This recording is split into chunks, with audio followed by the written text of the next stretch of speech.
অকণমান বেছিকৈ কিয় নবনোৱা বাৰু বুলি সদায় অসন্তুষ্টি প্ৰকাশ কৰা পিটিকাকণ। যিমান খালেও আমনি নালাগে। ইমান যে সোৱাদ লগা হয় আমাৰ এই অসমীয়া ট্ৰেডিশ্যনেল কচু পাতত দিয়া পিটিকাকণ, তাতে আকৌ যদি মাছ হয় আৰু কথাই নাই। আগতে মাহঁতে যেতিয়া বনায় তেতিয়া কয় টনচিলৰ কাৰণে বৰ ভাল, আজি কণবিলাহীৰে সৈতে কচু পাতত দিম দেই বুলি কয়। আৰু এইজোপা মোৰ বাৰীৰ ঘৰৰ কণবিলাহী।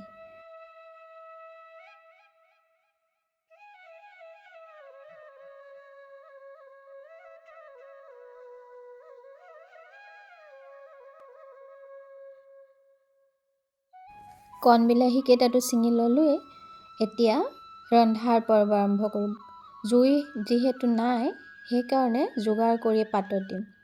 মাছ কেইডোখৰ লৈ লৈছোঁ আৰু এতিয়া ইয়াতে নিমখ হালধি আৰু নেমু এটা কাটি লৈ অকণমান ৰস তাৰে চেপি দিম।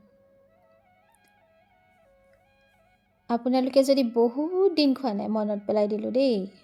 গেছতে বনাম সেইকাৰণে হালধি পাতো তলত দি দিম কলপাতৰ সৈতে, তেতিয়া পুৰি নাযাব আৰু কণবিলাহীকেইটা মাজত ফালি এবাৰ চোৱাটো বিৰাট ডাঙৰ কথা, কাৰণ বাৰিষাৰ বতৰ। আৰু কচু থুৰকেইডাল দেখিছেনে কিমান কোমল। কিমান দিন বাৰু কচু থুৰ পাতত দি খোৱা নাই আপোনালোকৰ, মনতহে পেলাই দিলোঁ দেই। আৰু এয়া যোগাৰ কাৰণে লৈ লৈছোঁ ক'লা আৰু হালধীয়া সৰিয়হ দুইবিধ তিয়াই ৰাখিছিলোঁ।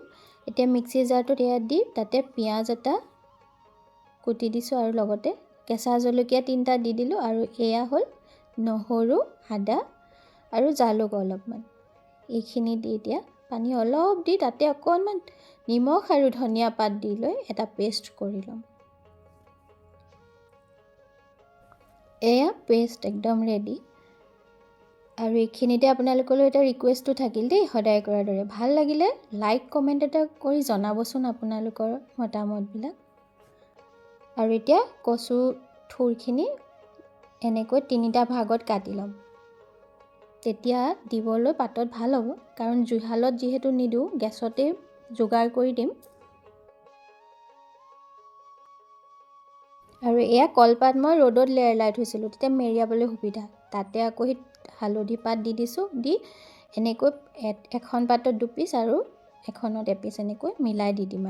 আৰু সেয়া পেষ্টখিনি দি দিলোঁ সৰিয়হৰ, তাৰপিছত দি দিলোঁ এয়া কণবিলাহী আৰু জলকীয়া, নহৰু কেইফুটামান গোটাকৈ দি দিছোঁ, ধনিয়া পাত দি দিছোঁ। আৰু এতিয়া কচু থুৰ, কচু ঠাৰি চব এনেকৈ মিলাই দি দিম। ওপৰত অকণমান নিমখ দি দিম সিজোতে সুবিধা হোৱাকৈ।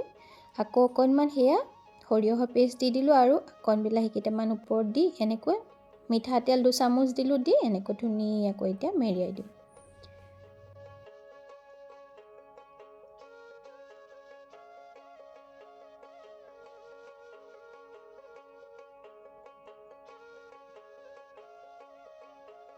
আৰু সিটো টোপোলাও এয়া এনেকৈ মই এতিয়া নুৰিয়াই ল'লোঁ। কলপাতকেইখিলা লেৰেলাই ল'লে বিৰাট সুবিধা হয়। আৰু ৰেডি।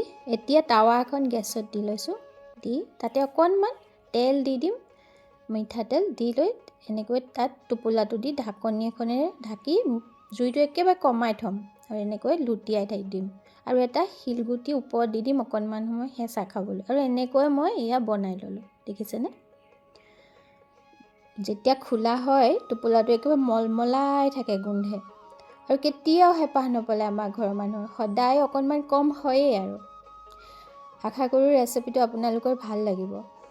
ৰ'ব, ইয়াতে পিটিকা অকণ আকৌ পিটিকিবলৈ আছে। নিমখ অকণমান, পাৰিলে কেঁচা পিঁয়াজ অকণমানো দি দিব পাৰে।